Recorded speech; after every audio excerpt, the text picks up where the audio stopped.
Paroles et mots, suite. Quelques exemples bibliques de paroles négatives ayant de graves conséquences. Des paroles de malédiction.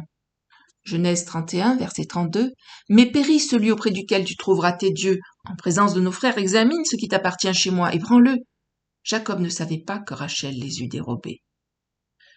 Cette parole semble sans conséquence. Pourtant Rachel, l'épouse bien-aimée de Jacob, meurt en donnant naissance à Benjamin, son second fils, quelques chapitres plus loin, avant son aînée Léa. 2 Samuel 12, versets 5 et 6. La colère de David s'enflamma violemment contre cet homme, et il dit à Nathan, « L'Éternel est vivant, l'homme qui a fait cela mérite la mort, et il rendra 4 brebis pour avoir commis cette action et pour avoir été sans pitié. » David, par ses paroles, se condamne à mort. Puis commut sa peine à la perte de 4 brebis, représentant 4 êtres chers, 4 de ses enfants. Le premier sera le bébé de Bathsheba, le second Amnon, tué par Absalom, puis Absalom, tué par Joab, et enfin Adonijah, condamné par Salomon. Des paroles de doute. 2 Rois, chapitre 7, verset 2. L'officier sur la main duquel s'appuyait le roi répondit à l'homme de Dieu, « Quand l'Éternel ferait des fenêtres au ciel, pareille chose arriverait-elle » Et Élisée dit, « Tu le verras de tes yeux, mais tu n'en mangeras point. » L'officier du roi met en doute la parole de Dieu donnée par Élisée, préférant croire ce qu'il voit et sa logique, et faisant ainsi passer Dieu et son prophète pour menteurs. 2 Rois, chapitre 7, versets 17 à 20, le roi avait remis la garde de la porte à l'officier sur la main duquel il s'appuyait, mais cet officier fut écrasé à la porte par le peuple et il mourut selon la parole qu'avait prononcée l'homme de Dieu quand le roi était descendu vers lui. L'homme de Dieu avait dit alors au roi, « On aura 2 mesures d'orge pour un cycle et une mesure de fleur de farine pour un cycle, demain, à 7 heures, à la porte de Samarie. » Et l'officier avait répondu à l'homme de Dieu, « Quand l'Éternel ferait des fenêtres au ciel, pareille chose arriverait-elle » Et Élisée avait dit, « Tu le verras de tes yeux, mais tu n'en mangeras point. » C'est en effet ce qui lui arriva. Il fut écrasé à la porte par le peuple, et il mourut. Exemple de paroles arrogantes s'élevant contre Dieu. En 2 Rois 18, versets 30 à 35, où Rabshakeh parle contre le Dieu d'Israël de la part du roi Sanchérib. Qu'Ézéchias ne vous amène point à vous confier en l'Éternel en disant « L'Éternel nous délivrera et cette ville ne sera pas livrée entre les mains du roi d'Assyrie. » N'écoutez point Ézéchias, car ainsi parle le roi d'Assyrie. Faites la paix avec moi, rendez-vous à moi, et chacun de vous mangera de sa vigne et de son figuier, et chacun boira de l'eau de sa citerne, jusqu'à ce que je vienne, et que je vous emmène dans un pays comme le vôtre, dans un pays de blé et de vin, un pays de pain et de vigne, un pays d'oliviers, à huile et de miel, et vous vivrez et vous ne mourrez pas. N'écoutez donc point Ézéchias, car il pourrait vous séduire en disant « L'Éternel nous délivrera ». Les dieux des nations ont-ils délivré chacun son pays de la main du roi d'Assyrie? Où sont les dieux de Hamath et d'Arpad? Où sont les dieux de Sepharvaïm, d'Enna et d'Iva? Ont-ils délivré Samarie de ma main? Parmi tous les dieux de ce pays, quels sont ceux qui ont délivré leur pays de ma main pour que l'Éternel délivre Jérusalem de ma main? La conséquence de ces paroles fut la destruction de la grande armée d'Assyrie par l'ange de l'Éternel en une nuit, et plus tard la mort de ce roi présomptueux. 2 Rois 19, verset 35. Cette nuit-là, l'ange de l'Éternel sortit et frappa dans le camp des Assyriens 185 000 hommes. Et quand on se leva le matin, voici, c'étaient tous des corps morts. Alors Sanchérib, roi d'Assyrie, leva son camp et partit, et s'en retourna, et il resta à Ninive. Or, comme il était prosterné dans la maison du Nisroch son dieu, Adramélech et Sheretzer, ce fils, le frappèrent avec l'épée et s'enfuirent au pays d'Ararat, et Azaradon, son fils, régna à sa place. C'est donc jusqu'au verset 37. Des paroles de mensonge. Dieu condamne à mort le prophète Anania pour avoir menti et faussement rassuré le peuple, contredisant les prophéties de Jérémie et empêchant le peuple de se repentir pour être épargné de la colère de Dieu.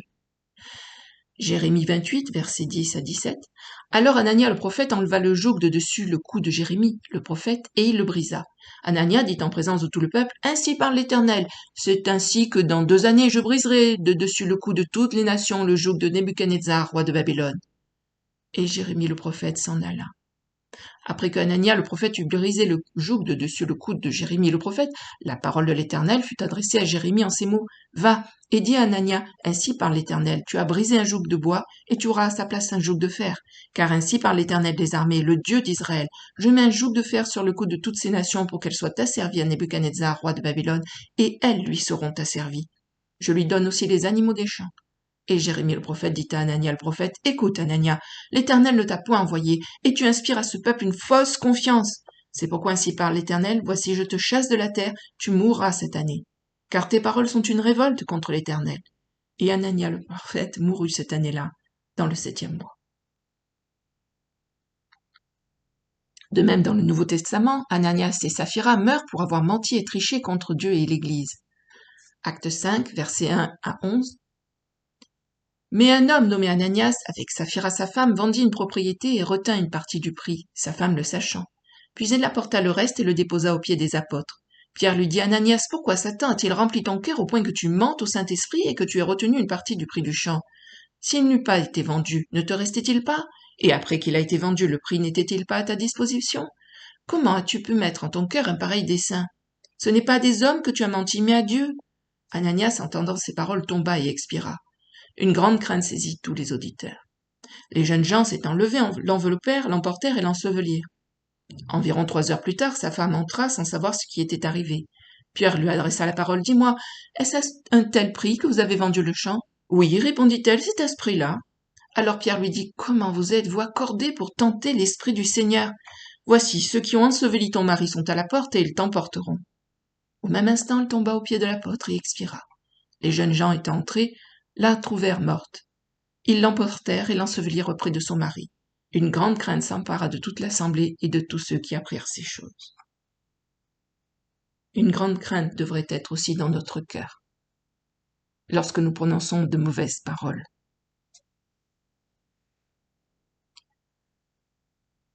Les bonnes paroles. Ayons de bonnes paroles au service du bien, pour la gloire de Dieu. Cette force que Dieu nous a donnée, et pas aux animaux, utilisons-la avec sagesse, afin de propager sa paix, sa grâce, son amour, sa vie, pour communiquer avec Dieu, par la prière, des chants, des louanges, et avec nos semblables, en tant que fils du Dieu vivant. Colossiens 4, verset 6, que votre parole soit toujours accompagnée de grâce, assaisonnée de sel, afin que vous sachiez comment il faut répondre à chacun. Laissons Dieu remplir notre bouche et notre parole sera de communion, d'exhortation, de guérison, de délivrance, à travers les prières en commun, les prophéties, les messages d'exhortation, les témoignages, les louanges, des paroles de foi. Éphésiens 4, verset 29, qu'il ne sorte de votre bouche aucune parole mauvaise, mais s'il y a lieu, quelques bonnes paroles qui servent à l'édification et communiquent une grâce à ceux qui l'entendent. Soyons honnêtes et vrais, droits, jusque dans nos paroles, afin d'être des enfants de notre Père. Ayons de bonnes paroles au service du bien, pour notre bien et celui de nos semblables. Ce pouvoir de la parole nous rend responsables de notre propre bonheur. Psaume 140, verset 11, « L'homme dont la langue est fausse ne s'affermit pas sur la terre, et l'homme violent, le malheur, l'entraîne à sa perte. » Il nous rend aussi responsables du bonheur des autres et de la façon dont le monde perçoit Dieu à travers notre témoignage. Il n'est donc pas à prendre à la légère, mais plutôt nous avons à l'exercer un contrôle de notre esprit sur notre langue.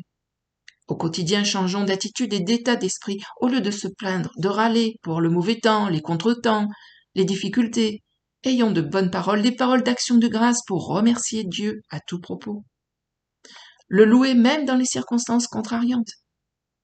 Romains 12, verset 14, « Bénissez ceux qui vous persécutent, bénissez et ne maudissez pas. » De cette façon, nous ressemblerons davantage à Jésus et nous le glorifierons par notre témoignage, car les paroles conditionnent les actes. Ayons de bonnes paroles au service du bien pour plaire à notre Seigneur. Réalisons la puissance que Dieu nous a confiée. Dans Matthieu 21, versets 19 à 22, Marc 11, versets 14 à 21 et 23, et Luc 17 à verset 6, en quelques mots, sans insulte, sans violence, Jésus exerce un jugement sur le figuier. Ces mots sont lourds de conséquences. L'arbre ayant des feuilles mais pas de fruits est maudit, se dessèche et meurt. Jésus est Dieu. Il exerce son autorité car il est souverain, il est juste et saint. Il nous délègue de sa puissance dans nos mots et montre que nous aussi pouvons réaliser et obtenir grâces et miracles. Mais une telle puissance demande une vraie communion avec lui, une entière et puissante, parfaite soumission à sa volonté et une maîtrise de nos paroles afin qu'elles ne soient plus le terrain de jeu de l'ennemi, mais que notre bouche soit le canal de Dieu. Cet exercice de maîtrise de nos paroles est difficile et demande de la persévérance, car le danger de pécher par nos paroles demeurera jusqu'à la fin de notre vie terrestre.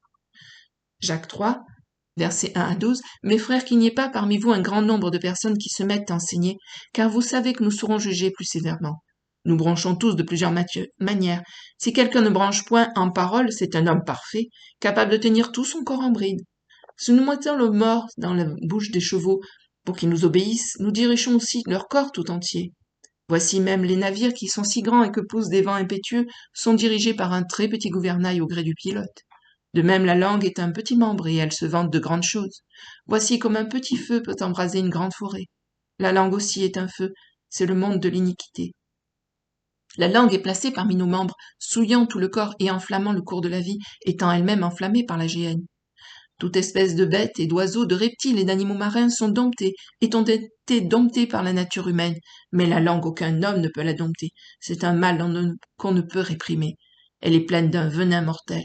Par elle nous bénissons le Seigneur notre Père, et par elle nous maudissons les hommes faits à l'image de Dieu. De la même bouche sortent la bénédiction et la malédiction. Il ne faut pas, mes frères, qu'il en soit ainsi. La source fait-elle jaillir par la même ouverture l'eau douce et l'eau amère? Un figuier, mes frères, peut-il produire des olives ou une vigne des figues? De l'eau salée ne peut pas non plus produire de l'eau douce. Ecclésiaste 5, verset 2. Ne te presse pas d'ouvrir la bouche et que ton cœur ne se hâte pas d'exprimer une parole devant Dieu. Car Dieu est au ciel et toi sur la terre. Que tes paroles soient donc peu nombreuses. Au contact de Dieu et de sa parole, nous aurons la volonté et la force, avec l'aide de son esprit, de séparer le saint du profane pour nous sanctifier chaque jour davantage. Rendons au sel sa saveur, à notre témoignage sa force. Hébreux 4, versets 12 et 13. Car la parole de Dieu est vivante et efficace, plus tranchante qu'une épée quelconque à deux tranchants, pénétrante jusqu'à partager âme et esprit, jointures et moelles. Elle juge les sentiments et les pensées du cœur. Nulle créature n'est cachée devant lui, mais tout est nu et à découvert aux yeux de celui à qui nous devons rendre compte. Apocalypse 22, verset 11. Que celui qui est injuste soit encore injuste, que celui qui est souillé se souille encore, et que le juge pratique encore la justice, et que celui qui est saint se sanctifie encore. Dans un monde qui se corrompt de plus en plus, marquons le témoignage de Jésus en faisant la différence. Veillons sur nos paroles, sur chacun de nos mots. Ils sont une puissance de vie ou de mort, pour nous et pour notre prochain. Dieu bénisse notre bouche et nos paroles. Fin du message. À bientôt. Merci. Au revoir.